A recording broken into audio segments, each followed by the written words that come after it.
welcome to Machtails from the Cantina Live, episode number 83. Michael Havens stops by to talk about Iccc. Congratulations, you are being rescued. We'll also be chatting about his IC for Life program and his Taco Tuesday auction. Taco Tuesday! Taco Tuesday! Taco Tuesday! Brother and show producer Matthew Rooney is here. Who are you? I am your show host, Chris Mock, and also the documentarian that brought you The Force Among Us, The Force Within Us, The Walkers Among Us, and the real fans of the saga. All right, boys, keep tight now. Sit back, crack open a cold one, smoke if you got 'em, Better than cracking hookers. and we are live inside the Wampa Cave. Let the tomfoolery and hijinks begin.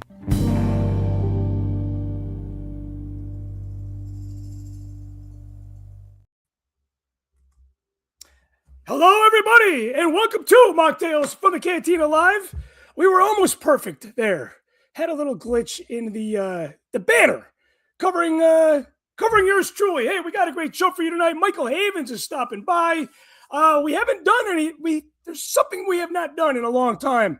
It is we're doing the name draw today, and I cannot wait to get my old Attack of the Clone tins, the good guys and the bad guys, from Iccc. I left them there a couple years ago, and the guy that runs the podcast stage, his brother was moving, and he reached out to me the other day. He's like, hey, you left these here a couple years ago. I'm like, I will be there to pick them up in person. Hey, another thing we haven't done in a long time is the drinking word of the night is force. Yes, you might have to force yourself to drink, as it is a Monday, or maybe you don't. Speaking of force, we are going into production on The Force Among Us 3, which is titled The Force Around Us. So stay tuned for a lot of info to follow on that. Please remember you could join Patreon for free. There is a code in the show description that will get you free access to the paid content for a limited time. I do want to thank my show producers and my Patreon community for keeping this show alive for 6+ years now. I could not do it without you, and somebody that I could not do without, even though I've done the show without him, it's always a pleasure to have him back as he adds so much to the show. Matthew, thank you as always for taking time out. You are the busiest Mocktails from the Cantina producer. You're on a streak, too. You're on a streak. Okay. I appreciate that. Good to see you. Hi, everybody. Good to see you, man. Good to see you. Well, we're going to talk to Havens about Iccc coming up. And there's a couple things that I ran into along the way that have nothing to do with Iccc, but made me love that convention even that much more. Right? Not that I didn't love it to begin with, but Right. Celebration, the mother lode of all Star Wars conventions, right? It has been since 1999, since good friend Dan Matson, put that thing together out in Denver, Colorado. The tickets went on sale. The tickets went on sale last week. Why they did not go on sale May 4th, I have no idea. I think they missed that mark. I think they went on sale May 6th. Now, Well, they had to make all those sales on May 4th since it's a promo holiday. They had to sell everything else besides tickets. They did not want to distract people from spending money. Yeah. And man, speaking about money, right? This show, the 4-day pass sold out, but all 4 days were available. I think there's a little false advertising going on here with Star Wars Celebration. And Matthew, you know me. I am not a negative guy, especially when it comes to Star Wars, but Celebration kind of rubbed me the wrong way with the experience that I had. Virtual queues. You know about these virtual queues? Yeah, I didn't use this one, but I've had bad experiences with them in general, so I'm not excited about them. The bad experience that you had before is nothing compared to the bad experience that everybody had when they bought tickets last week. I mean, people were furious. Now, I'm sure there's bots involved, there's scalpers involved, but it just made me think, like, I have this frustration about getting people to Nashville. Such a wonderful convention. Hey, the mall. I'm thinking the mall walker. Is that Cody, producer Cody Moore? I'm sure, yeah. So he says hello there in his Obi-Wan voice. So, celebration tickets. I thought one thing that threw me off is the expense, the experience, the expense, and then the expense of the lodging, and the frustration that I have of people, just bowing down to Star Wars Celebration. And rightfully so, right? But they're missing out on so many, I don't want to say so many other great conventions, because there's not too many conventions as great as Iccc. And Yeah. my brother Sean Hines, I told him, I said, when will you learn and when will you finally commit to going to Nashville? I said, it's a Yeah, he should be there. He would have so much fun. He would have a lot of fun. And I think my point, too, at the end of the day is you can go to Iccc Con for a fraction of the price that you can Celebration. And you feel like you won't need a vacation when you're done, because it's got this really producer Cody Mall Walker will be legal eventually, as he's changing his name, ladies and gentlemen. He is that hardcore. So, Matthew, you said you were applying for a convention for us to attend, for you to attend on my behalf. How did that go? And what convention? You mentioned that on the last show, I believe. Yeah. Well, yeah, speaking of, like, appreciating Iccc Con and, how focused it is on fans, yeah, I had applied for a press badge for there's a few different conventions in Arkansas every year. There's one called SpaCon, which is the one I applied to, which is, I think, next weekend. And they had a lot of stuff on the application to fill in. Like, in particular, they wanted, like, numbers, like how many followers do you have on this platform and this platform, and, like, what are you going to do to promote the show before? What are you going to do during the show? And what are you going to do to promote it afterwards? All this stuff. And I wrote a lot. Like, I'm a professor and I know how to write, so I wrote some good stuff on there. And they and on their site it said, it's okay to interview celebrity guests, but, like, don't get in front of the people who are paying to be there. Like, you have to, which is what we do anyway.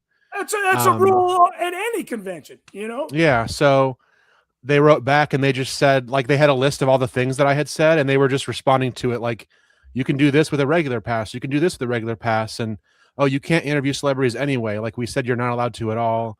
And like basically it was just all these reasons why I didn't need a press badge, because I could do all the things that I wrote about by just going and buying a regular badge.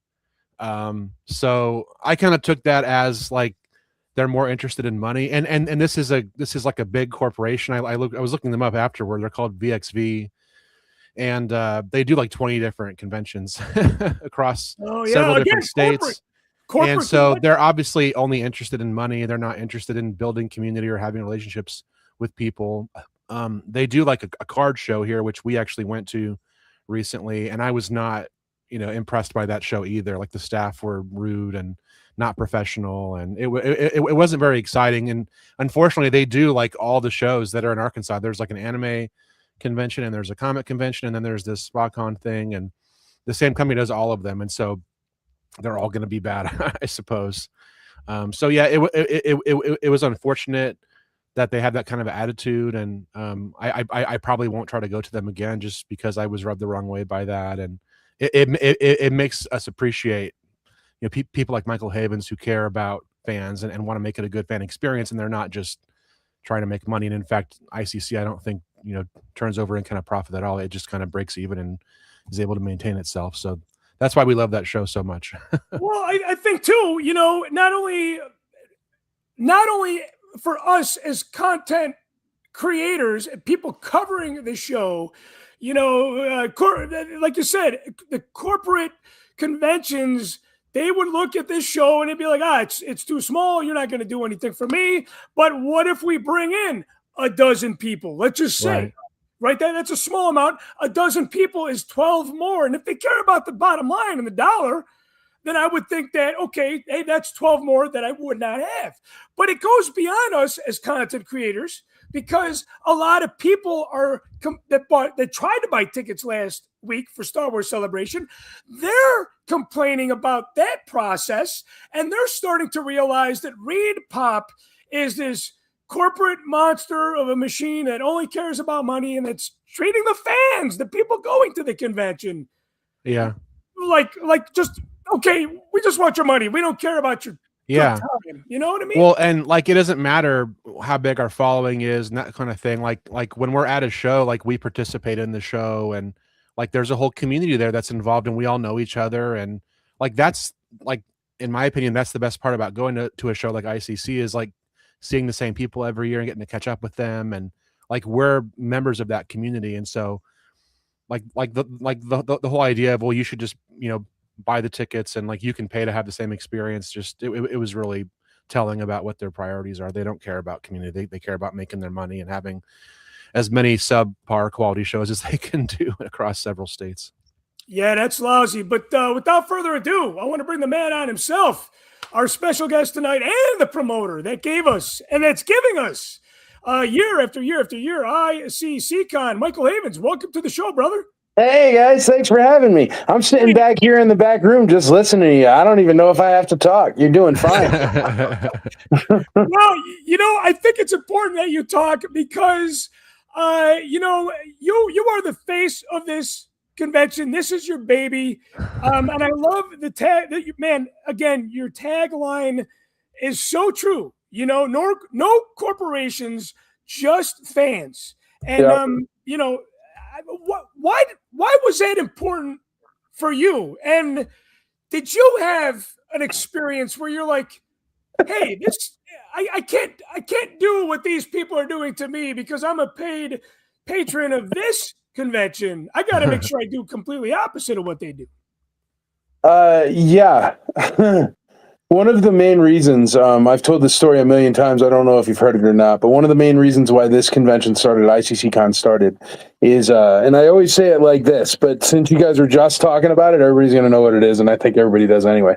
But I always say it exactly like this. I say, okay, I'm sitting at a corporate convention, and I'm there with my lovely wife, and I have a $750 badge around my neck, and a $750 badge. She just brought me a wonderful cocktail. I forgot I was on Machtails. I'm over here drinking a water, and I'm like, that's unacceptable, because there's like a drinking word of the day. So now I got a gin and tonic, so at least I can hang out. Absolutely. But oh, thank you, dear. That's delicious. But so I'm sitting there, $750 badge around my neck, $750 badge around my wife's neck in the VIP room, which is, the white plastic crappy folding chairs that always kind of push you forward because they're like a nickel a piece. Yeah. So it's those folding chairs. There's a tepid water cooler in the corner. The super secret get your convention store first dibs thing was a 3.5 hour line on the VIP day for the line. On the VIP day. I had VIP and I was third in line for Mark Hamill and to get his autograph. And I was standing there for 4.5 hours. And the reason why is because, and I'm not saying that this isn't an okay thing to do, I guess, I don't know. But what happens is there's a whole bunch of different badges that qualify for the VIP skips and stuff like that. And for like the convention store and for like the even like the panels and stuff. I mean, yeah, you get the panels, which is great, but I don't know. It was like, anyway, so I say a $750 badge around my neck, $750 badge around my wife's neck. I'm sitting there in a VIP room with a tepid water cooler in the corner on one of those terrible chairs, eating a $37 plate of orange chicken I wouldn't feed my worst enemy, and drinking an $11 Coca-Cola. And I was pissed off, and I slammed that Coca-Cola down on the table, and I said, dude, we have the IC. We have a lot of big meetups and stuff. We can do this better. And there happened to be this guy, Dave O'Brien, that he's one of the admins of the IC now, and we've become friends, and he's a great guy. And he usually runs our table game room where everybody plays like Dungeons and Dragons and like Pokemon and whatnot. And he was sitting right there next to me. So I even have like a separate human that can vouch for this story. And I said, we can do this better. They treat everyone like meat, man. Here's the thing. I don't know. I was on one of those pages today and it said like, it said, what did it say? It said, oh, I wrote Reed Pop because they sold out of tickets too quick, and there's like a million scalpers out there, and so Reed Pop sent me this letter, so write Reed Pop today. And it was like, the Reed Pop letter said, well, we're going to try to recover the scalpers' tickets if we find them scalping, and blah, blah. Dude, give me some functional, real way that's even near possible, but they don't give a crap, man. And I put up this post where it was on a celebration thread, and everybody was, their hearts were breaking and stuff. And I'm like, well, come to ICCC. And I put up a post that said, if the reason why you go to celebration is to celebrate with the community, then ICCC is better for that. If the reason you go to celebration is to stand 800 feet away from Harrison Ford for 30 seconds, I'm not going to have Harrison Ford 800 people away from you. I'm not. He's not going to be there. Harrison Ford will not walk out onto stage for 30 seconds. But if that's the reason why you're going to celebration, then go. You got a chance. You know what I mean? But if you're going for the community, we're the community. I'm such a stupid promoter that, dude, I even heard you. You're like, I don't think they make any money, or maybe they break even every year. Dude, I have not done anything except lose money on this thing every year since I started it. But the thing is I love it, man, and it brings something special. Like, for example, just the room sales that happen there. You guys have seen the room sales. Yeah. Oh, yeah. It's freaking bonkers. There's no other convention in the world that allows them. Do you know why? Because those are vendor tables. It's rooms and rooms and rooms of vendor tables I ain't selling. Right. It's a terrible business move, but it's absolute magic. You know what I mean? And that's what I'm going for. I'm going for that magic. I'm going for taking a break from your real life without having to mortgage your house to go fly out to, of all places. You know what? Here, you want the choice between that and this? When you leave your hotel or celebration or whatever, you're in Anaheim, California. When you leave mine, you're in Nashville, Tennessee. Who would pick Anaheim, What's in Anaheim, California? Except for Disneyland, that's it. Yeah, Disneyland, fair enough. But I mean, okay, so then let's talk about that, because that's how they get you too. Disneyland. So you're going to go to Disneyland too on top of Celebration, which means you're already 10, 11 G's in the hole for this convention before you even buy that $37 place and plate orange chicken, man. Yeah, You know what I mean? Yeah. It's not like that, and I didn't want that. I don't because I've seen people, they go to Celebration and then you see them selling off stuff from their collection the next week because they got creamed at Celebration, and I feel terrible about it, but there's nothing I can do about that. Come to ICCC, you won't have to mortgage your house. My dream is for every attendee to ICCC to come to do room sales and stuff like that, and to leave with $5 more in their pocket than they came with and had an amazing weekend. You know what I mean? Everywhere else wants all your money. And dude, you were even saying that you were looking up some company and they own like 6 cons and something. 20 Look cons. up this company. I'm going to give you a company because you're a digger. It's called Informa. Just search Informa. It's been around since literally, I think, 1812. It's a multi-bazillion-dollar conglomerate, and it accounts for about 85% of all the conventions in the world. And it's all funded by this dude. It's a dude from India that he was on Who Wants to, or no, when they go, what is it, Shark Tank? He was one of the judges on Shark Tank India. So he's some like billionaire from India that owns Informa, that owns everything, dude. And they try to kill the little cons. They try to crush the little cons. And I don't know, man. But yes, the whole reason why this started is because they treat people like cattle and meat. Why can't there ever be a place to sit? Do you ever feel like a pigeon at these other conventions where like every panel and every seat and everything you look at has like spikes on it or something that doesn't want you there? Like, it's crazy, man. I'm a big guy. Why can't I sit down for 5 minutes? What's the problem? Come to ICC Con, what do? You pop a seat in the beautiful atrium and hang out with your friends. I don't care. But once again, if they could keep you on your feet, you're buying. That's the Disneyland thing. Go to Disneyland, man. It's wonderful. I'm a Disney guy. I'm a Celebration guy. I do all this, so don't get me wrong. For sure. But the problems are, my biggest problem with Disneyland nowadays, it used to be there were always benches and stuff like that. Those are gone. Walt's gone. You know what my other biggest problem is, man? Back in the day when I was a little kid and you go to Disneyland, because people still smoked at Disneyland back in the day, you know what I mean? But if someone put a cigarette butt and threw it out, Mickey Mouse would hop out of a tree, snatch that thing, and it'd be gone. Now you could go and it looks like a street on like 56th Street in New York. There's like garbage wrappers. There's a Mickey Mouse head. There's half a churro. You know what I mean? They don't care. And it drives me nuts because they're making so much more money. They could care more, but they don't. And that's what always happens, dude. It happened. I'm a Yankee fan. I've been a Yankee fan my entire life. When I was a little kid, you go to the Yankee game, you pay $8 to go in the bleachers, right? Mm-hmm. And then you get that one rich uncle that he has the Yankee tickets, and you get to sit down right on the field and you get to reach over the side and try to grab a foul ball and you get to yell at the ump when he screws up a call. And it was beautiful. But those tickets were like $100, but you still needed the rich uncle for that, right? Yeah, especially not back then. Now, dude, a ticket like front row $4,000. Yankee Stadium, $2,500, man. Yeah. And so you go to a Yankee game, I still go, and I paid $38 to sit in the bleachers, but I'll still go. And you look, and the first 4 rows of Yankee Stadium are always empty. It's ruined the magic. Tickets. Yeah, it's ruined the magic though. You don't have, dude, baseball is about great call, ump, go get some glasses and stuff like that. You know what I mean? Great job, number 23. They can't even hear you anymore. So once again, I'm back to the thing where I started, and I'll say, dude, if you want to go stand 800 people away from Harrison Ford for 30 seconds, go there. It's not going to happen at ICCC. If you are in it for the love of the game and you want to tell the umpire to go get some glasses, come to ICCC. You know what? I want to tell you what you can expect at ICC, though, from a fan's standpoint. Yeah. I made this top 5 list, right? And it was kind of hard to narrow it down to top 5. And this is not in order, but you said it. Room sales. You do not get that anywhere else. And there's something that's so fun and so cool and so chill about the room sales. And I can't, man, I went to the last ICC. I think I've gone to like 5 in a row now.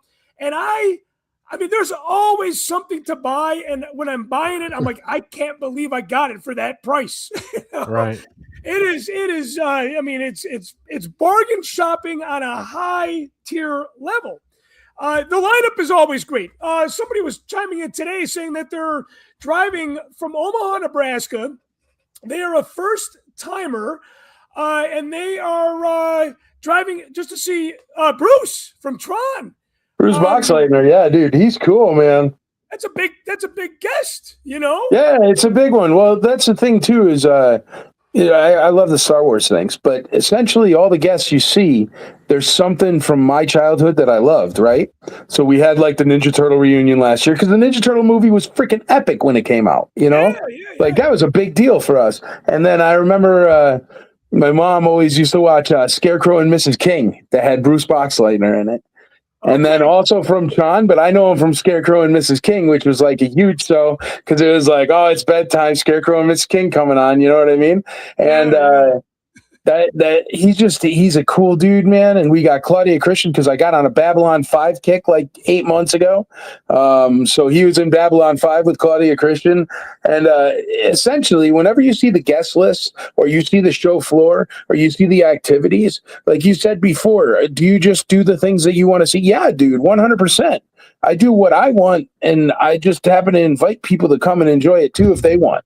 You know what I mean? I like room sales. I like the camaraderie. You never know what's going to happen. Maybe we have people flying from ropes on the ceiling. Maybe we got bands. Maybe we got big displays. Maybe there's some crazy cosplay going on. Maybe I get a helicopter one year because I had so much freaking space. It was bonkers.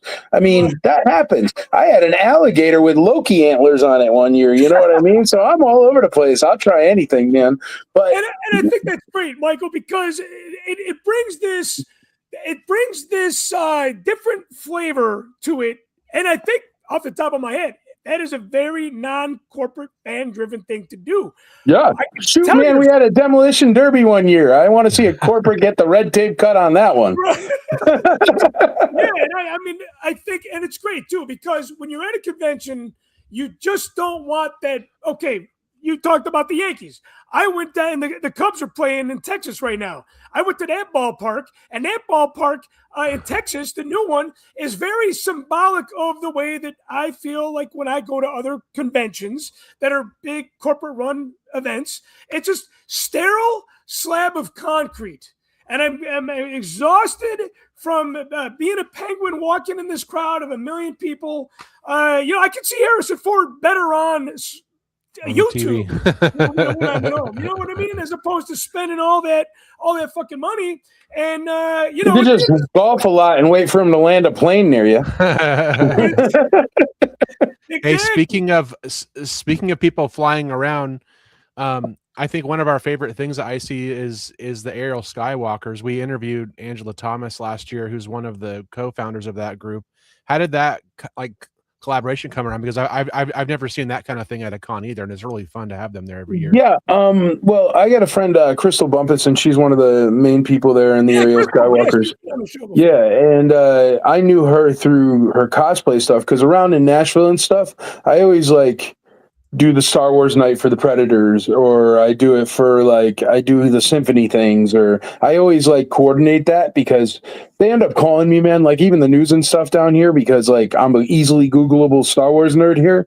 So whenever Star Wars pops across, they're call Mike and see if he could get Kylo Ren to show up. You know what I mean? And I do know the guy that does Kylo Ren, and he's really cool.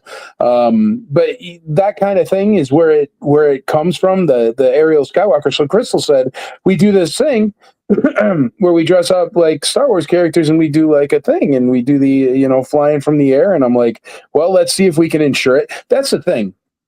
All the jobs I've ever had in real life, I own a trucking company and a logistics brokerage, and what that is figuring out how to do something that everyone tells you is impossible, and then just figuring it out. Dude, one time I had to get a container out of port in LA, right?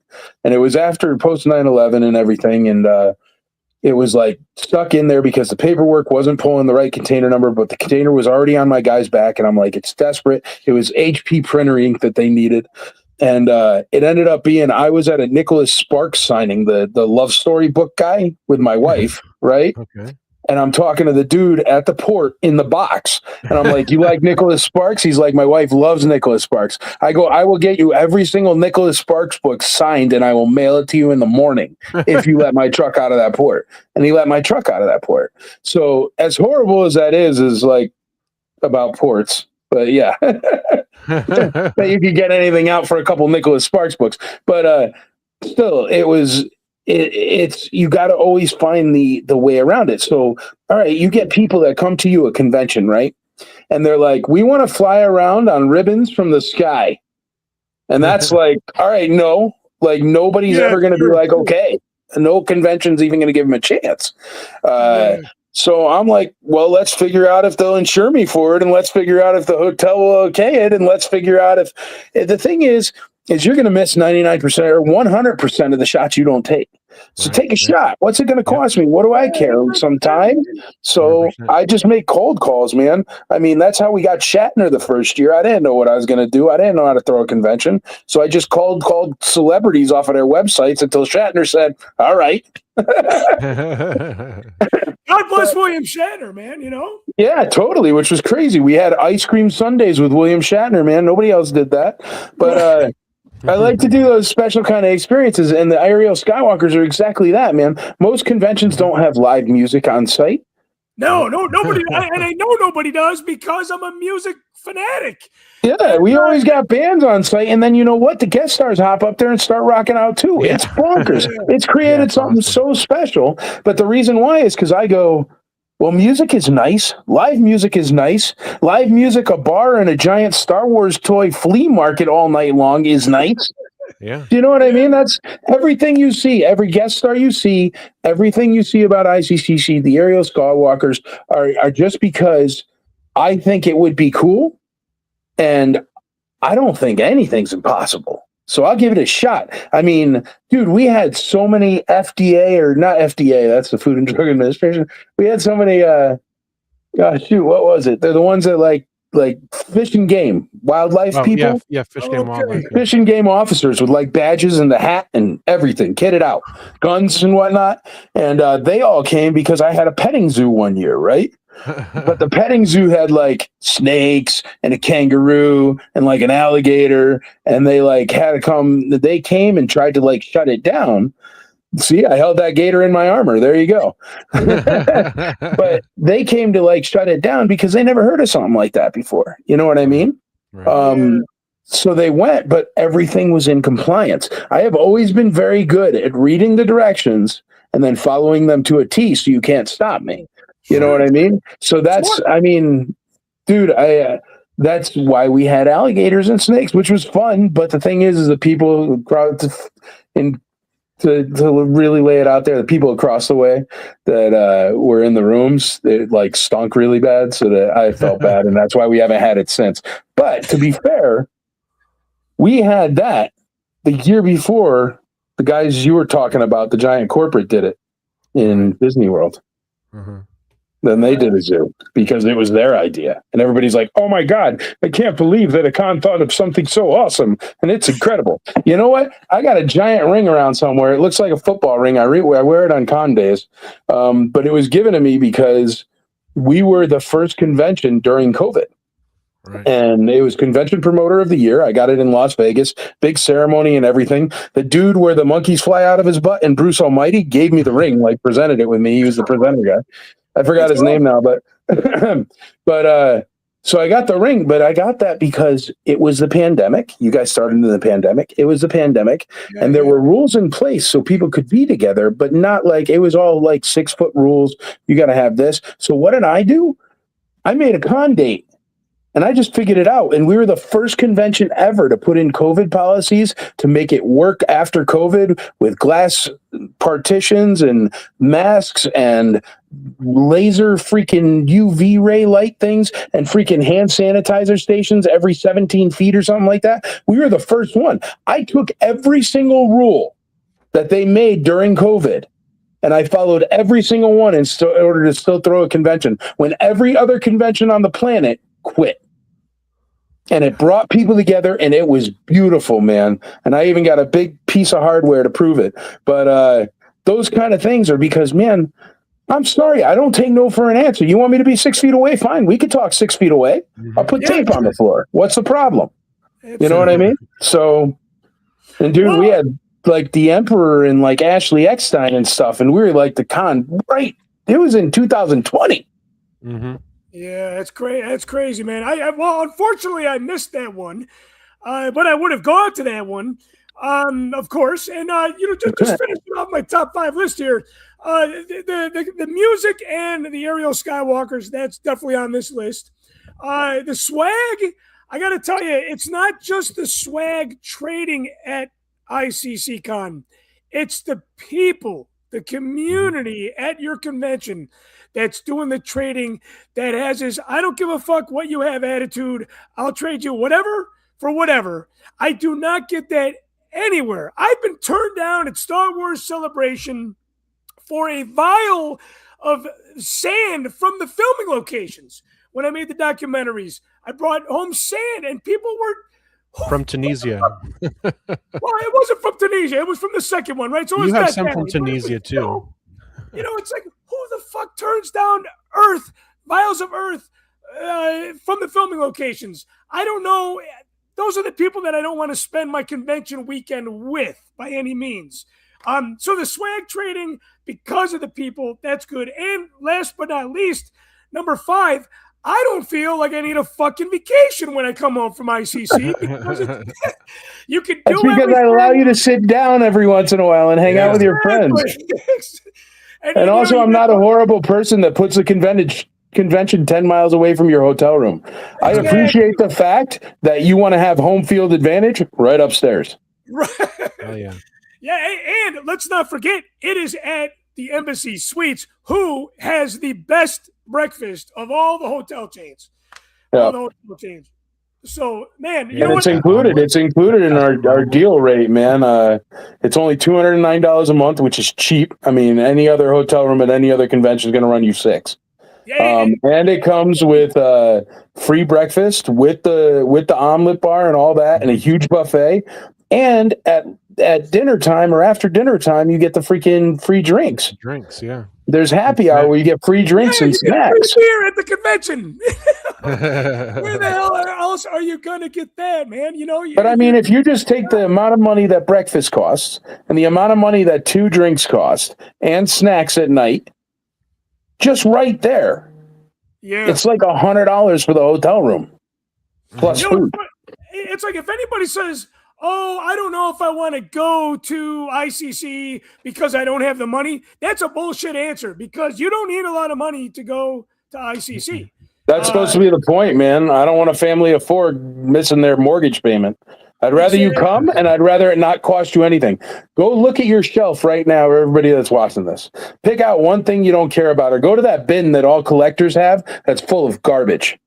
Just bring that to ICCC, and someone wants your garbage because we all collect weird stuff. I'm personally looking for 40-year-old margarine tops from Argentina, and I'll gladly give you $400 a piece for literally your garbage.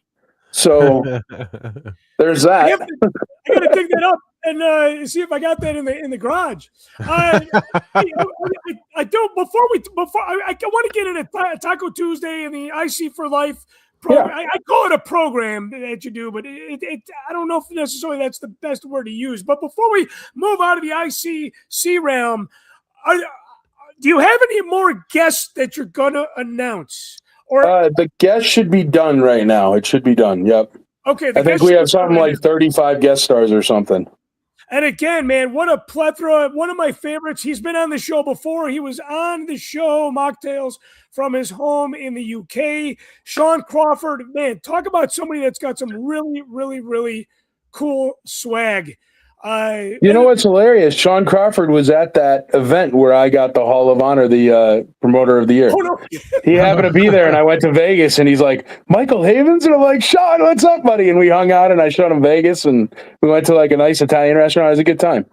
He's great, he's really man. I nice love guy. Sean Crawford. He's like the kindest person ever. Yeah. Oh, super, man. When he was on the show, I felt like I knew him my entire life. Yeah. He went on for like 2 hours. Hey, and for those of you guys that are making the trip to Nashville, if you have a real yak face, real vintage yak face, can't have the power. You can't have the 95 Power of the Force one. You need to. Maybe you don't want to bring it with because you don't want to lose it. It is a highly valued collectible. Take a photo of yourself with it amongst your collection. Show it to Sean Crawford. He is doing this really cool thing where he has an exclusive swag for people that are part of the official Yak Club. Just a really, really cool concept. Well, tomorrow you have Taco Tuesday. Taco Tuesday, man. I did buy something that's over there, and I don't want to. I don't want to use the Force, which is the drinking word tonight. Don't forget. But I bought a couple things from you, man. I gotta say, the shipping that you offer is just incredibly cheap. I don't know. That's what I do. Nobody does it, man. But actually, it became a thing of convenience. See, here's the thing: for Taco Tuesdays, I move a lot of vintage Star Wars toys. But the reason why is Taco Tuesday is what funds this convention. You see, because see what happened is like the first year I got creamed and ended up with $35,000 of William Shatner's autograph. So I wanted to stop doing that. So Taco Tuesday came about to essentially take the place of that. So what happens is I go live for 3 hours every single Tuesday, and it's Taco Tuesday, and I sell vintage Star Wars toys, rare stuff, whatever comes through. I'm always hunting for collections, and I pay finder's fees for collections, and then I go buy those collections, and then I sell them to our community. And whatever profit is made from that goes directly towards funding ICCC, because my real life is paid for by my trucking company. And I also have art galleries as another thing. I'm a workaholic. But the Taco Tuesday, it ends up helping to pay for the convention. So what I do is I just essentially put something up there and everybody bids and then they buy it. And the reason why shipping's so wonderful is because it was so much stuff that I was moving every week, it's impossible for me to do alone. So I have someone who ships for me and helps prep. And then I have my wonderful wife that also helps with all the back end and all the accounting and all the, you won this. And she's the one that sends out all the bills and everything like that. So the shipping has gotten to such a high level that what happens is I purchase the boxes, right, from a cardboard box manufacturer. And then I purchase like the tape in bulk, like big bulk, and even the packaging peanuts and everything. So it drives that cost down for you guys. And then what we do is whatever the exact cost of shipping is, that's what we charge. So instead of just being like your shipping's $5 or whatever, we run the shipping, charge you the basic amount of whatever you bought. You bought $75 worth of stuff. So you get charged that first, you pay the $75. It goes into the PayPal system. My shipping guy sees it, and then he ships the item and he puts your tracking number, and then he gives you the exact cost of shipping. So your shipping ends up being like $5.16, when everywhere else on the planet, people are just like, oh, it's $7. And you lose that $2 in shipping. We also do a thing for mostly international folks, but some folks in America do it too. But we do a thing. We had one guy, he bought so much stuff over the year, and he had a hold box, and we do these hold boxes. So we'll hold your stuff until you're ready to ship it. So say you buy one figure from One Taco Tuesday, but you live in the Netherlands. Right. Just tell us to leave it in a hold box, and then you buy another 10 figures over the next 15 weeks or whatever. Yeah, and then you can put all those in, and it's one shipping cost. We had one guy, he did it from America, and I even asked him on the last Taco Tuesday, I'm like, dude, I saw your box finally shipped. Thanks, because we got the room back. And I was like, what did it weigh? He was like, it was 28 pounds. And his box was 28 pounds. And I'm like, well, a carded vintage Star Wars figure weighs about 4 ounces. So can you imagine how much stuff he had? Yeah. And the reason, and he paid one shipping bill. Yeah, that shipping bill was $38, but he saved shipping on hundreds of items, So we always try to do that. We try to do something, and we do it with the convention too. We do it with everything we do, but it's the common sense approach to this thing. Some people don't just use the common sense. Like if I pay $8.15 for shipping, you pay $8.15 for shipping. You know what I mean? Everybody's trying to make that extra $2, the extra 3%, the extra. Yeah. Well, I think another thing about buying from you, and say this guy, okay, he's in the Netherlands, right? The one thing I love about Taco Tuesday is you have this. Not only do you have the community at the convention that you're running, but you have this community amongst the Taco Tuesday people that are participating. Oh, yeah, we're all buddies. Yeah.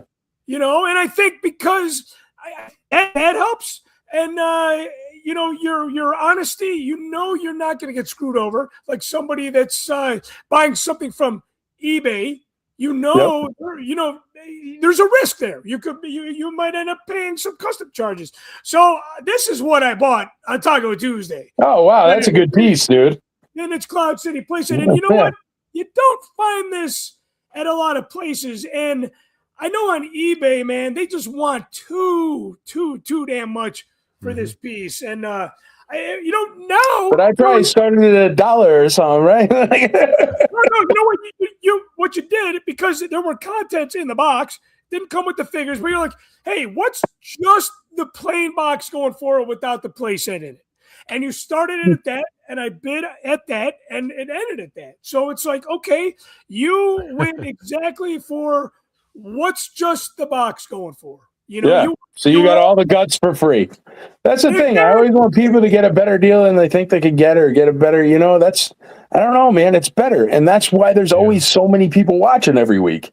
Because, I'm fun and everything, but I mean, if you get a killer deal on something like that where you're getting the guts for free, but also you got a guy on the other end that's like, I don't care. It's not my collection. My collection's at my house. You know what I mean?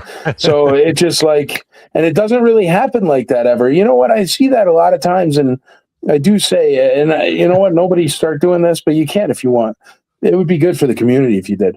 But sometimes a lot of times vendors, you guys know, you go around toy shows and stuff. A lot of times vendors price their stuff like 15-20% over eBay, and then they like, why don't I sell anything? Because everybody's got a phone in their pocket that'll tell you what it's worth, bro. See what it costs. That's why. I mean, nobody's just like, oh man, I really like your tablecloth, I'm going to give you an extra $30 on that Boba Fett. It's like, so it goes for what it goes for. But I think doing the room sales too, the people that are selling in those room sales, they get it. eliminate people looking on their phone, because when you go in there, you already know, like, there's no fucking way I'm going to get that cheaper anywhere else. Yeah. Well, and Yeah, if I room can, sales are crazy. Well, the if other I can wonderful get it thing- on eBay for a certain price, then why am I even here? Yeah, Yeah. exactly. Yeah, absolutely. Yeah. Well, that's the other thing with regular cons, man, that drives me nuts. It's never like vintage or high end or cool stuff. It's always like, here's the Star Wars aisle at Target, Right. booth after booth after booth after booth of the Star Wars aisle at Target, Right. or the pop section at Hot Topic, and it's like, oh. And nothing against it. I mean, if you collect pops, I got some pops in my collection. All the power to you. Collect what you want. I always say that. Yeah. But I mean, like, it's not what I'm looking for. Overpriced pops, you know. I went to the Target today and I was just like, I've seen it before. I've seen it for a while, but I'm like, how the hell can a fucking Black Series figure be running almost $30 nowadays? But I could go down down the block to Ross and pick it up for $7, you know? Yep. Unbelievable. So, okay, Taco Tuesday, where do people follow you there? Do they what's the site to participate in these auctions? You know, you can go on Twitch, you can go on YouTube, you can go to the Imperial Commissary. It streams live across all three. On YouTube and on Twitch, it's under Iccc Toys Nashville. It's my wife's store. Iccc Toys Nashville. If you go to that YouTube page or the Twitch page, you can watch it there and you can participate. Or else you could watch it on the Imperial Commissary if you join the Imperial Commissary on Facebook. Iccc Toys in Nashville or the Imperial Commissary on Facebook. Now, a lot of people. I want to talk about this next thing because I am. We're going into production on my third and final Star Wars documentary this month, and I think this. I'd like to talk to you down the road about possibly interviewing you for the film because I think this is the most brilliant fucking idea. Everybody wonders what's going to happen to my collection when I die, right? Is my wife going to have a fire sale? Is my kid just going to, you know, who gives a shit? You know, everybody's concerned about it, right? We've accumulated as collectors all this stuff. Now, unfortunately, we can't bring it to the grave with us, you know? So I wanted to find out, can you tell people more about this? Is it, I want to say organization, not a or is it a program? It's a federally licensed nonprofit, a 501c3 federally licensed nonprofit. It was nonprofit. There's no profit, and it's also federally licensed, tax deductions and stuff like that. Let me check something here. Can you hear me right? You know, I just did squirrely. It got we're garbled. having communication disruption. Hang on a second to see if I can figure it. There. Communication disruption can mean only one thing: Invasion. invasion. Well, hopefully there's not an invasion somewhere. Yeah. I hope not. All right, can you hear me now? I can hear you now. Yes, you're back. All right, I just had to switch over. My Wi-Fi did something squirrely. I don't know, but we're back on. Nonprofit organization is where we. Yeah, it's a federally licensed nonprofit organization. It is a 501c3. Had to do a ton of paperwork for it. The reason why it came to exist, it's crazy. I run so many Facebook groups about collecting and stuff like that. That when somebody passes away, their significant other tends to know me from seeing me on Taco Tuesday or seeing me on the IC, or I got a pretty public persona. So they go, or their significant other even says a lot of times, if anything ever happens to me, write this guy, and they give him my link, to my profile. And so what happens is, I always get like the spouse will write me or call me or whatever and be like, Mike, blah, blah, blah, passed away. I have his entire collection. And it looks like behind you, Mock, like 10,000 different things. And they're like, I have his collection. I don't know what to do with it. I was going to put it on Marketplace. And they always go, but would you like to buy it? And I'm like, well, and me, I don't know, man. I'm like the free range freaking toy hunter or something. I don't know what I do. It's once again, it's one of my bad business practices, but it also lets me sleep at night. You know what I mean? Right. That's good. But I don't like buying people that just Diet's collection for cheaper or anything like that. So I always be like, well, there's I could buy it, but I don't want to do this. For example, the first IC for Life thing that we did was for a really nice guy. I met him at Celebration. His name was Robert Kilpatrick. He met me at the Imperial Commissary booth, and we exchanged swag, stuff like that. And so his wife wrote me after he passed and said, Robert passed away, and I have his whole collection. Would you buy it from me? She's like, you could just have it for like $5,000. And I'm like, well, Rebecca, there's like 20 grand worth of stuff there. I wouldn't feel right. I'd rather you get that money. I go, but bear with me. I'm building this nonprofit charity for exactly this situation, because it comes up a lot when you run a lot of groups. Oh, yeah. So I'm like, if you just bear with me, it'll take time because I'll have to do actual auctions. But during that time, you're going to get a lot more money. And I'd rather you get a lot more money, So we went. She was in Florida. My wife and I, we happen to be getting off a cruise ship, but we'll set it up anywhere in the world. We have a lot of members and a lot of people that are willing to help and come do this. And what we did is we loaded it all up. We brought it up here. We sorted it all, and we started putting it up in the Imperial Commissary, the IC for Life charity auction. Okay. You could check it out, icforlifecharity.org. But the IC for Life charity auction, we started putting it up in. And by the end of the first auction, she made her $5,000. Now, after 4 auctions, she's surpassed $25,000. So That's instead of a guy I knew's family getting $5,000 for everything he put his blood, sweat, and tears and hunting abilities into, they got $25,000. And the thing is for a family that does the plan, the membership or whatever, you only have a 12.5% fee. So it's cheaper than eBay by 1%. Right? Yeah. So that you got that going for you. Plus, since it's an auction house out of Tennessee that's internet based and it's a federally licensed nonprofit, we don't have to charge tax on the things that are sold. So you're saving that. So you figure if it's on eBay for $100, you're paying $10 in tax.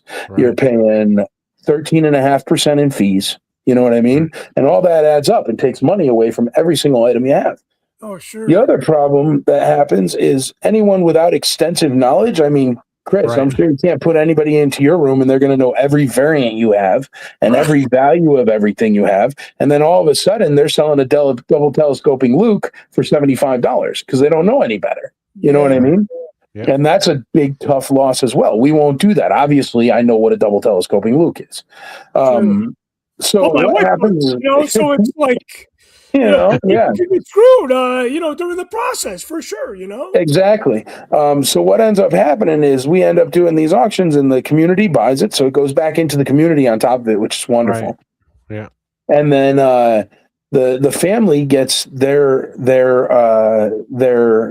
outpay, so that $25,000 she got or whatever, but also her fees are donated in her name to IC for Life charity. So she gets a tax deductible receipt for that 12.5% fees. That's awesome. So by the time you're done with it, it's practically zero fees. Right. To sell your entire collection. And I'm talking about, there was like one lot in there that I was like, nobody's going to buy this. And it was like an empty card wax pack wrapper, like half a patch, and like broken parts of like 5 different vintage figures. And somebody paid like $8 for it, but $8 is $8. You know what I mean? Yep. But it was literally garbage. And that's the kind of thing, like, there's always somebody out there trying to make a custom of whatever, and they need that Greedo head. You know what I mean? And since we have the reach and we have the Imperial Commissary and Iccc and everything, we find people that need that Greedo head. And I'm telling you, man, if you got a bag of broken pieces, good luck going to try to sell that on Marketplace or eBay. But we got somebody who like makes custom figures out of it that's going to buy it or whatever. And that's the big difference. And the fees are so negligible, and you get the tax deduction, and all it's essentially $20 a month. And so what you do is you buy the membership, you go to icforlifecharity.org, you buy the membership, you fill out the forms, it gives the next of kin, everything like that. We do give it a week after you pass away. So not to be that guy, but to be like, he wanted me to reach out and tell you he has this policy in place where we will get his collection. If they want, they can still choose not to do it. But we'll get his collection, we'll sort it all, and we'll sell it all on these charity auctions over the next X amount of months. And we'll send you the checks, and they just keep getting the checks. You know what I mean? And they don't have to do any work. They don't have to learn how to use eBay. They don't have to ship stuff. We all know how difficult this is, especially if you're going in cold with no knowledge of Star Wars at all. And it's not just for Star Wars, it's for any toys. What's that? You also go and pick it up, you said, right? So yeah, we pick it up, we package it, we ship it, we do everything. You don't have to do anything. Do you kind of act as the appraiser as well? Would you say, because you're like, hey, yeah, man. I mean, if you sell potatoes, you know what potatoes cost. Yeah, sure. It's not really like that hard. You know, so how do you have space for that? Like, do you have a personal space, or do you guys have a shared space that you use to store well, what happened is Andrea used to have this shop, right? But the thing is we were in Nashville, downtown Nashville. So just to keep the doors open on the shop, it was $10,000 a month. Now that's a lot of toys. Yeah. Okay. Yeah. So $10,000 a month just to keep the lights on, keep the electric, keep the insurances and the alarms and the everything, this, that, and the other. Sure. So what I did is we were sitting there because we had this kid, Cooper. I call him a kid. He's like, he just turned 30 or something. But so we had this kid, Cooper, and he used to run the front of the store, you know, and do all the retail nonsense. So he found a yoga girlfriend or whatever, and he went to go be like a fitness trainer. And God bless him. He's a sweetheart. So I'm really happy for him. You know what I mean? But he was like, I gotta go, man. And I was like, dude, I get you, you know, good luck. And so he went and did that. So Andrea and I, because for some reason in today's day and age, you can't find a kid or somebody to sit and watch Star Wars on a 65-inch TV for $17 an hour and bonuses. So I don't know what that is, but it's not possible. I tried. Right. And so I'm sitting there working a retail job. I haven't worked retail since Walmart when I was 17, you know, and I'm going freaking nuts, you know, because you're waiting for people to come in the door. It doesn't move fast enough for me. I'm the kind of guy that runs like 6 businesses. I can't do this, you know. Right. So I'm sitting there with my wife. I go, how much money actually comes in the door? How much do you actually make in the door? And everybody always has these dream sequences where it's like, oh, you know, and walk the door with 6 vinyl cape jawas. Bull. I call shenanigans. All of those come with phone calls beforehand and work beforehand. Nobody just shows up and gives you 6 vinyl cape jawas with a store. So once you take that, like we always feel that like, oh, you got a store, you must get like so much cool stuff. No, not really, man. Most people come in and try to sell you dirty garbage for too much money. Right. So I'm like, how much money actually comes from the store? And she's like, well, you know, like about 10 to 15% at max during Christmas time, 20% of what the store brings in comes from the physical location.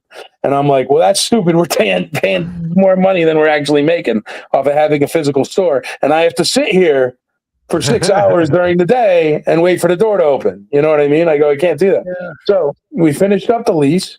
And then what I did is I was like, you know what? Why not just get something else, so at least I'm getting paid for it. So what we did is we bought a house 5 minutes from our house. Okay. And that is an entire gigantic hidden toy store. And it has tons of room, and it has garages, and it has, when you see Taco Tuesday, man, that's a dining room in that house. And that's why it's like a big room where I could have 10 spinning wheels. So that's the way we do it. And when we get the auction stuff and stuff like that, we have a upstairs guest bedroom dedicated to it. So all the stuff moves into its own dedicated room, and then it's all sorted and put it on those like wire shelves and stuff like that. And then we do pictures of it and split it up for as many auctions as it takes.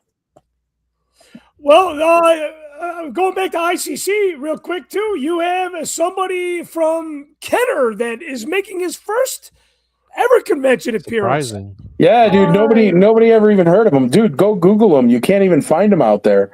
The only place you could find him is the blog post I made. or at the convention. But what I'm saying is he didn't make it in any of the Kenner designer books, the whatever books, and like, you know, all the books that are out there and stuff. There's no record of him, even on the Star Wars SWCA and stuff. There's nothing. So you're giving him his time to shine, which is great. Yes, and you guys come and make him feel like an all-star, because he is an all-star. Yeah. But also these guys, dude, you know what? It's like watching Star Wars with somebody that's never seen it before. You know that feeling? Oh Yep. yeah. It's wonderful.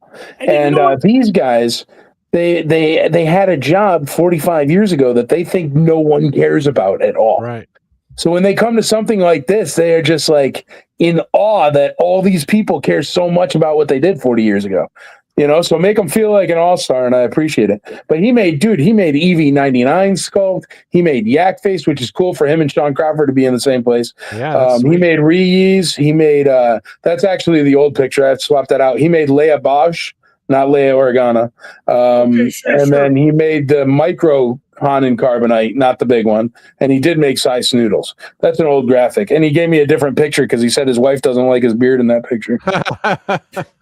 And you know what? These Kenner guys are not getting any younger. And for those of you that are into the vintage toys, like I am, the cool thing about Iccc Con is that they have the people that worked at Kenner during those times, and they always love to share the stories and spend time and take time with the fans. Hey, we are running out of time, but Michael, before we let you go, I want to do something on here with you called the Mind Probe Questionnaire. This is a chance to get to even know you even a little bit more than we already do. Has somebody ever asked you for your autograph? Yes, actually, quite often. Usually little kids, sometimes older people. Even on Taco Tuesday, people sometimes make me sign the used books and stuff. It's like I don't know why, but I've got a whole signature for it and everything. But yeah, lots of little kids. I've signed baseball hats, and I even got. I went to the Force Con in Mexico in 2019, I think, and they invited me down as a guest star. I don't know why, but because they knew me for my Boba Fett collection. And I did sign something freaking awesome down there. My autograph was $5. I made $25 the whole weekend. But still, how many people do you know that made $25 in Mexico? Right in their name. Right? Yeah. So, but it was really cool, man. And actually, the guy who plays Bib Fortuna was there. He's coming, Michael Carter. Yeah. And also Paul Blake was there. It was like a legit show, dude. So anyway, I'm sitting there, got a banner and everything, freaking awesome, right? And this guy comes up to me. He had to be like 18 or whatever. He's got this Boba Fett helmet, right?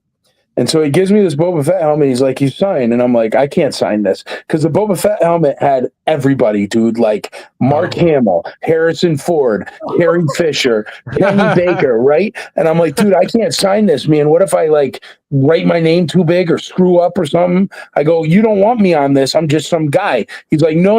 I follow you. I know you. He's like, I know your Boba Fett collection. He's like, I follow your Instagram. He's like, I follow the Imperial Commissary. And I'm like, dude, are you sure? And he's like, yeah. And dude, I signed it, bam, right under Harrison Ford, man. And it was freaking epic. But I was shaking when I was signing it because it was like, dude, what am I even doing on this bucket, But yeah, no, people ask me for autographs all the time. I'm happy to give it, man. That's a great story. I'll never charge you for it unless you're in Mexico and I'm at a real convention.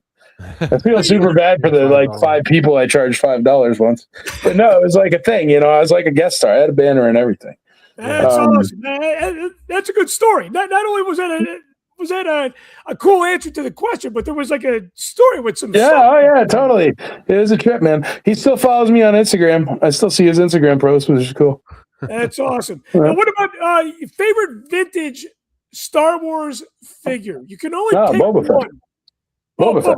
Of course, you already Yeah, answered that Boba Fett's the best one, dude. I always used to be into knights when I was a little kid, like medieval knights. And Boba Fett is just a medieval knight, but with lasers and blasters and stuff and a rocket. It's like, sign me up, man. Now, what about your favorite vintage playset? You sold me one on Taco Tuesday. What's your favorite vintage playset? Definitely not that one. I hate paper playsets. I feel they phoned it in. Yeah, that's a tough one. That's why I got it as late as I did, because I was, it was kind of a bucket list item. People love them though, man. No, the Hoth Imperial tack base. Okay, and that's fine. because my grandma at my grandma's house, she had that, and she had the Falcon for my brother when he bought him when they bought him for my brother when he was going through the Star Wars time. Because I'm a 1980 baby, and But I remember at Grandma's house, she was Czechoslovakian. I'm sorry, everything I say comes with a story. You're never getting out of here. We like stories. So she was Czechoslovakian, right? And she was a wonderful lady, and God rest her soul. But she would make like legit, like, here's your stew, and here's like a lamb bone and maybe like an eyeball and like serious, like old school stuff, right? But the rule was at Grandma's house, if you finish your dinner, you can go play with the toys. So that Hoth base was always like a prize for getting away from like the sheep eye soup. You know what I mean? So it's ingrained in me forever. It's like a wonderful memory of like peace and happiness after trial and tribulation. You know what I mean? So I love that playset, dude. Oh man, that's a great fucking story. Okay, other than Star Wars, what is your second favorite franchise? You might have answered that earlier on the show. I don't know. I love Indiana Jones for sure. I would say that's up there. Lord of the Rings is great, man. And I know you're a big Teenage Mutant Ninja Turtle guy. But... Teenage Mutant Ninja Turtles is freaking awesome, but I wouldn't say it's my favorite series. You got to have at least like 3 movies, and the thing is, by the time you get to Ninja Turtles 3, it's in the weeds. You know. But you can watch Indiana Jones and the Last Crusade, and it was good. And that new Timetable one was good. The one was kind of weird with Shia LaBeouf, where they had like the ant things. I don't know. But that was even weird for me, and I have a very open mind about shit. But that was like, I mean, I'll watch X-Files with the best of them, man. But when it's like Indiana Jones being like archaeology, I'm like, that's weird. But okay, now other than ICC, what was your best and or favorite convention experience outside the one that you are obviously in charge of? Well, it's not really a convention because it doesn't have like panels and swag and stuff like that. Well, it has some swag, but I'd say the Echo Live. If you ever want to look into Echo Live, the guys in England do it. Echo Base is the Facebook page that does it. And it's called Echo Live, and it's up in Reading or Redditch in the UK, and it's just wonderful, man. Bunch of toys, bunch of nerds. It's kind of like room sales during the day. You know what I mean? And which is really cool. This in person. Yeah. Oh, I got a bunch of friends over there, and they were like, "Oh, it's an Echo Live," and we went there for something. I don't remember now what it was for, but there was like another reason why I had to go to England. Was that the one that they had it? I want to say they had a convention at Elstree Studios that Gary Kurtz was part of. Was it? No, that's definitely not it. This is more like in an abandoned place in a shopping mall. Oh, but it's cool, man. But I mean, you know, like some of the best restaurants are like abandoned places in shopping malls. But it is cool. If you want like convention, dude, I gotta say, man, you know, Star Wars Celebration is cool. I can't lie, dude. I hate what it's become, but I'm also still a Yankee fan. You know what I mean? Like, what are you going to do? Dude, when I was there and they had John Williams playing, it was the year after Leia passed away, and they had John Williams playing Princess Leia's theme, and it opened up the curtains, man, and it broke me up like I was a little kid. You know what I mean? Like, there's magic like that does happen. That's why even though there's certain things I hate about it, there's certain things that are beautiful, but I mean, there's certain things that are beautiful with baseball still. But it still doesn't change the fact that Aaron Boone is never going to walk up to some kid in the stands and give him a noogie and give him his hat because it's over. Yeah. You know what I mean? So I don't know, but yeah, I would say Celebration. But it's a bonkers nightmare. It's like the mall on Black Friday all day long. But I don't know. And you know what? Still, if you ever want to see John Williams playing the Leia music, there it is. Incredible. Because I can't afford them. And unfortunately, I think I don't think you're going to see. I don't think you're going to see him next year for the 50th. It would be great, but he's getting up there in age, man. He's not William Shatner in his 90s. William Shatner is, dude, amazing, dude. That William Shatner. You got a minute for the William Shatner story? Yeah. Because you're talking about the longevity of William Shatner. So I had William Shatner the first year at Iccc, and I think he was like 90 years old at that time, or 91 years old or something. So what happens is he comes and he gets on a red-eye flight from Vegas. He gets off of the flight at about 10 in the morning, right? So he started the flight like early the night before or late the night before. So, and he went on Frontier Airlines because it was the only one that had a flight in coach, right? Like a champion. So he flies in. Frontier. You know, Dude, that's he like comes there's in. Spirit and then there's Frontier. Yeah, I'm saying, and this is William Shatner. And so he comes in and his eyes are just bloodshot and he looks like he was on that flight from Vegas. You know what I mean? Overnight. Yeah. And I'm like, holy crap, I got so much riding on this and it's so important. I got a 4:00 call for the news, right? So it's like 10. He gets there. We bring him to the hotel. I got cigars and scotch for him and all this cool stuff. So he feels at home. Then he goes and gets ready, and then he comes over to the venue about 3:00, still looking like, ugh, you know what I mean? Like just dead, rough, tired. And so he's in the back, and he's like, I just need a cup of English breakfast tea. And I'm like, no problem. The thing is I ask these agents every year, what does your guy need? What does your guy want? They always say nothing. He's the easiest to deal with in the world. I hate that. Just tell me. I can order it. And it's no problem. So anyway, I don't have English breakfast tea. Yeah. Don't have English breakfast tea. So I get on the walkie. We need English breakfast tea for Shatner. You know what I mean? So everybody's going to everybody that's British that came over to Iccc Con and asking them if they got English breakfast tea. This is what I'm saying. Whenever there's a problem, I'll figure out a way around it. So thank God, and Gary Bleach's wife, she's got an English breakfast tea in her freaking purse, right? So we run it back there. We get Shatner this English breakfast tea, right? And I hand it to him, and he goes, "Hey kid, what's wrong with you? You couldn't find a Star Trek shirt?"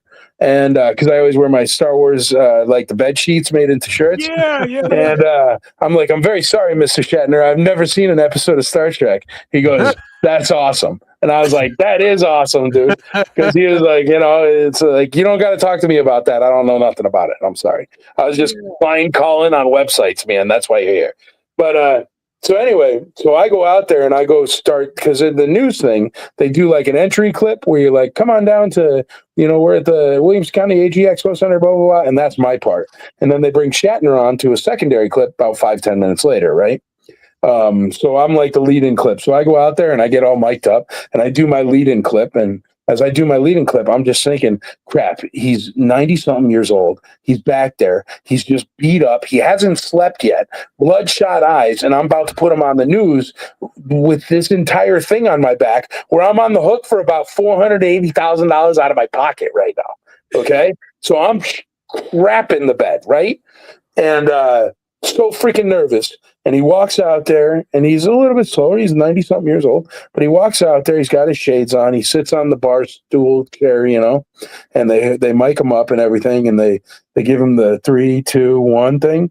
And he pops off the shades right before the 1, knocks it out of the park, does it perfectly, no bloodshot eyes, no nothing, knocks it out of the park, does a perfect freaking interview, crushes it, does the name of the convention with all the proper C's, does the website, does the address and the location. Wow.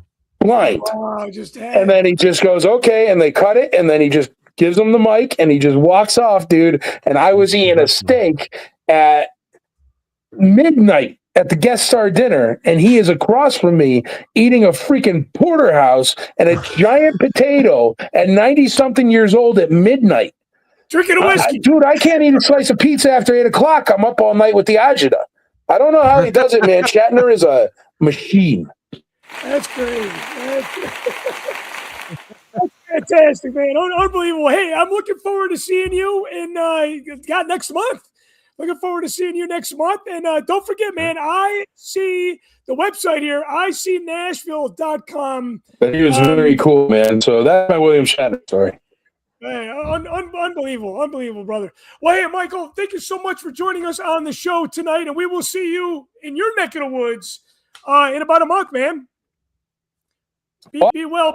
Hey, I know a lot of people are waiting for the name draw. I think thank you to everybody that tuned in tonight, man. We had a good viewing. I want to thank Michael Havens too, because he really spread the word that he was going to be on the show today, and I think that was just Kevin Lau says he was at that dinner. Good times. And of course, Kevin Lau always doing the good artwork for Iccc Con. All right, the name draw. We have not done the name draw in a long time. God, yeah, it's about time. It's been a couple years. I don't know. I'm ready for you to pull my name. All right. Well, okay. we're going to do it baseball style, right? 3 strikes and you're out. 3 strikes and you're out, right? All right. All right, let's see who's Brandon in. Wolgast, producer Brandon Wolgast, I haven't who seen always Brandon yet. always chimes in on the replay. Sharon Sandoval, our only female paid Patreon supporter to this day. She's you all know, you I need. don't She's know real why. good. We love I her. don't know why. And I know we had You don't Ian know why? Savage, It's because you have great content. you know. David Gladding chimes in too. David, Sharon, or Brandon. I got to stop at 3. Otherwise, it's too long. And again, baseball, 3 strikes, you're out. And we don't do this on the replay, but I want to thank Ian Savage for chiming in. Zakanaro chimed in tonight. Producer Cody Moore and a couple new people as well. And again, And we Kevin are Lyle. going. Kevin Lyle chimed in. And again, thank you to Michael Havens. And I want to thank you guys for all your support, all your time. And don't forget, you can join the show for free on Patreon. You get paid access if you use the link in the show description. So, hey, I'm your show host. I want to thank Matthew Rooney for producing the show and being my sidekick along this way, as well as working a little magic behind the board as he always does. And we will catch you guys on another episode of Mocktails from the Cantina Live. So long,